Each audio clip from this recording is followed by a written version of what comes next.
Hello, families. Welcome back to our Eduversity series where we help expand your perspective with books about diversity and cultural differences. My name is Miss Malone, and today I will be reading the book Fiona's Lace by Patricia Polacco. This book has helped open my heart and mind because all the parts of my family came here from Europe a long time ago, and I wonder about the challenges they had to overcome. My hope is that you will find your own personal message in this book. Patricia Polacco, Fiona's Lace. For Mick and Annie Hughes and to brave firefighters everywhere. Many years ago, my father's family lived in a small, poor village a few miles from Limerick in Ireland. Everyone in the village depended on the textile mill that was soon to close. Most of the villagers were unsure of their futures, but Glencarry was their home and all that any of them had ever known. My father's great-grandmother Fiona told him later that she and her younger sister Eilish used to wait by their front gate almost every day to greet their father as he came home from the mill. Their mother Annie was known far and wide for her hearty soups and lovely bread. Supper in the Hughes household was a celebration of good food, but the best part of supper for Fiona and Eilish was to hear their father Mick tell grand stories. "Da, tell us about how you got mother to marry you," Fiona whispered. "Oh, yes, Da, tell us," Eilish chirped. Their father's eyes blazed as he began. "Now, you can believe this, or you cannot believe it," he started. The girls and their mother leaned in. "Back when your mother and I worked at the textile mill in Limerick, I used to walk by the lace parlour on my way to lunch." He paused. Fiona smiled broadly at Eilish. They knew this story by heart. "That is when I saw the most beautiful little lass I ever laid eyes on." "Oh, such talk, Mick. You've been kissing the blarney." Their mother blushed. "So I asked all of the other girls in her parlour where she lives, so's I could come a-calling and spark her, but none of them would tell me. One day, as I left the mill, I noticed a lovely little bunch of lace tied to a bush down the lane.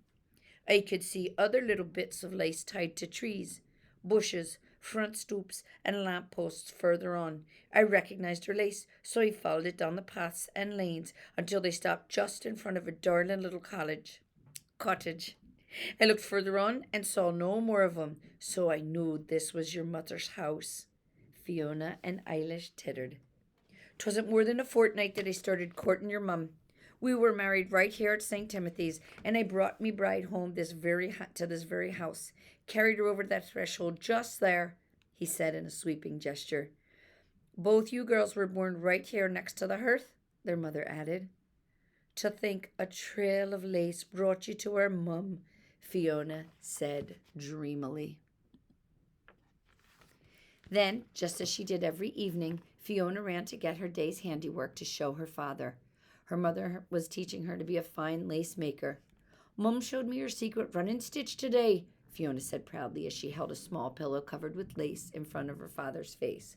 "Oi, Fiona, your mother was one of the finest makers of lace in all of Limerick," father said wistfully as he smiled at her mother.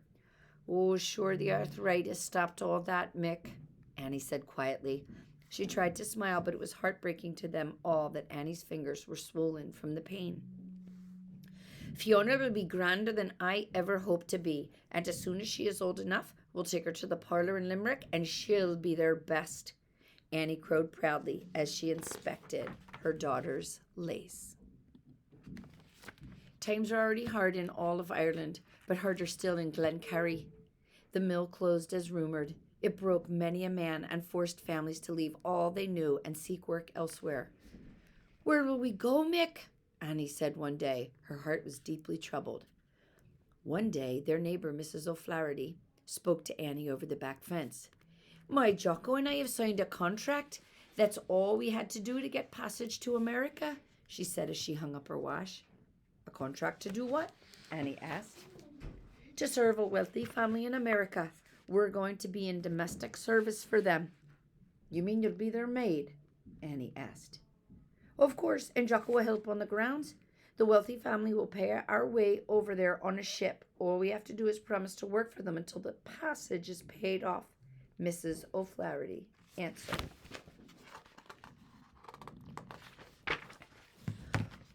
When Annie told Mick that evening, they stayed up into the wee hours of the night talking about it.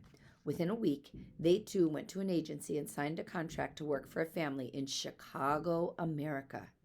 Chicago, America? Fiona yelped.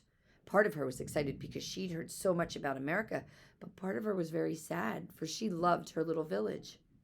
For the next weeks, it was hard for all of them. They had to decide what to take with them and what to leave behind. The last night they were home, Fiona and Eilish put out a bowl of milk for the leprechauns and the wee people, the fairies, as they had done all their lives. Fiona, in America, servants have servants of their own. The streets are paved with gold, and we shall live in a fancy house. If only we could take the wee people to America with us. Do you think we could? Eilish asked her sister. No, Eilish. I think the only place that the wee ones can be happy is here where the woodbine twineth near the forest, here in Glencarry, Fiona whispered. The next morning, Fiona's mother and father bade tearful farewells to livelong friends. After old Mr. Fitzgerald helped them load the last bundle on the wagon, the family climbed aboard. As they left their homestead and village, they all looked back as long as they could. When they crested the hill, their beloved village disappeared behind a grove of trees. Eilish and Fiona cried for miles. So did their mother. Their father just stared off into the distance. They traveled most of that night and part of the next day. When they arrived in Belfast, they made their way directly to the shipyard to board the steamer that was bound for America. As the ship pulled away from the docks, they took one last longing look at their beloved Ireland. Crossing the Atlantic was long and hard. Almost everyone aboard was seasick and miserable. To pass the time, Fiona made lace, yards and yards of lace. Finally, they neared the harbor in New York. They could hardly wait to set foot on dry land. When they did, they barely had time to be processed, and then they made their way directly to the train station to catch the train to Chicago. On the train, there were no bunks or cots to sleep in. They had to take turns sleeping on the hard seats of the coach car. At least on the ship, we had bunks to sleep in. Annie said wearily. Days passed. Fiona busied herself making more and more lace. The journey was bumpy, hot, and dusty. They stopped at many towns and cities. Every so many stops, they bought bread and cheese. Finally, one day, the conductor announced that they were approaching Chicago. We're here, Eilish crowed happily. The train pulled through what seemed like miles and miles of stockyards full of cattle. They could see a big city, tall buildings off in the distance. I'm guessing the cattle are waiting to be slaughtered. The Americans eat well. I'll be bound there must be a joint of beef on every table, their father sang out. Look, Mother, the sea is right next to Chicago. I wonder why the ship didn't bring us right here, Fiona asked. That there is Lake Michigan, folks, and it sure does look big enough to be the ocean, don't it? The conductor said. At the depot in Chicago, there were drivers for hire with wagons to take travelers home.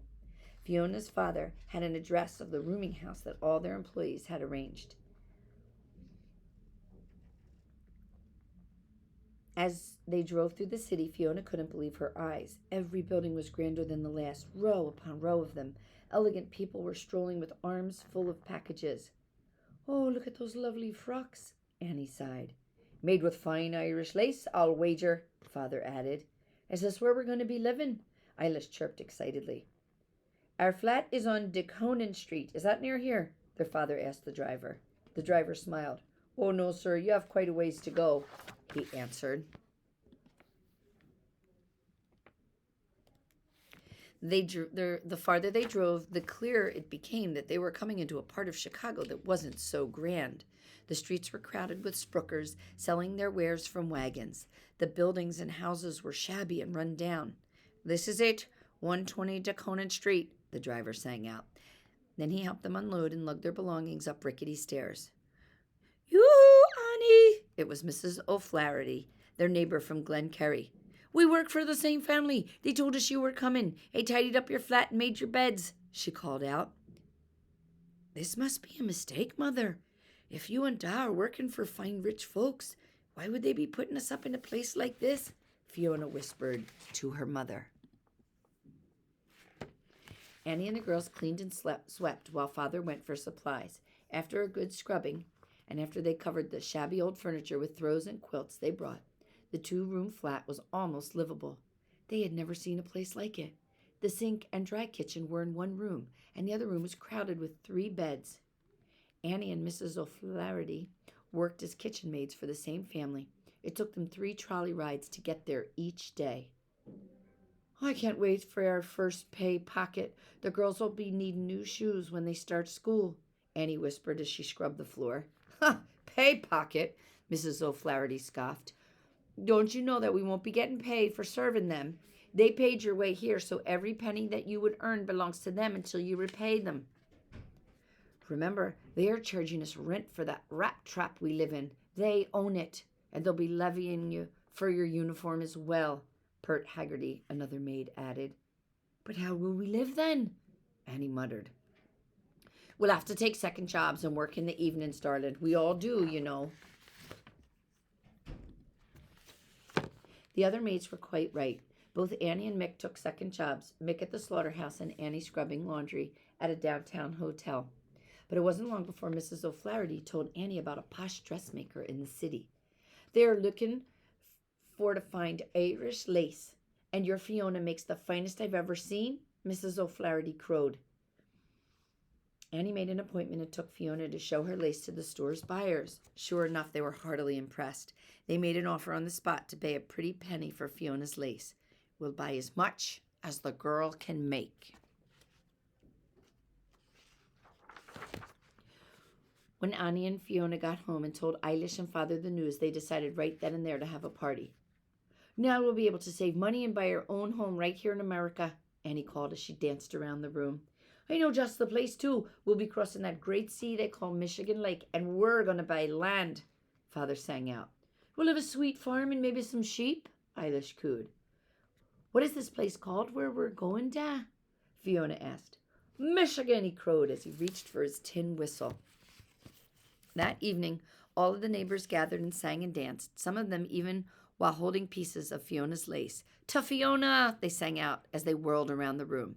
This lass and her lace have saved the Hughes family, Mrs. O'Flaherty called out. The Lord bless us all, Annie whispered.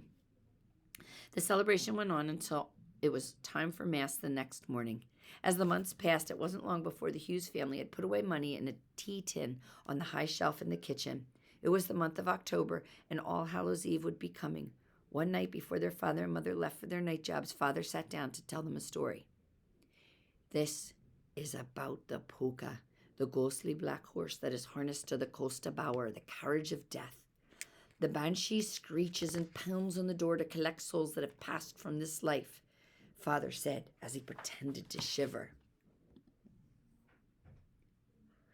Oh, I don't want to hear this story, Da. I want to hear about the trail of lace that you took to Mum again, Eilish insisted. Oh, darling, you know that one by heart. I want to hear it too, Dad. I want to hear about Glencarry. I miss Ireland. Their father obliged them, and then he and their mother hugged Fiona and Eilish in for the night. Remember, my precious lambs, keep the Sabbath, love the Lord. It is in your heart, home resides, and it will remain there as long as you remember those you love, their mother whispered as they both slipped out the door. While Eilish slept, Fiona made lace for what seemed like hours. As she looked up to rest her eyes, she noticed a light glowing through the window. It was late. What could that light be? She heard shouting and people running about. Then there was a pounding on the door. It's the banshee coming for us, Eilish screamed, waking from a deep sleep. Then they heard a voice call out, Fire! There's a fire! Run for your lives! With that, Fiona dressed Eilish, pulled on their shawls, grabbed the tea tin and her bolts of lace, and ran for the door, pulling her crying sister.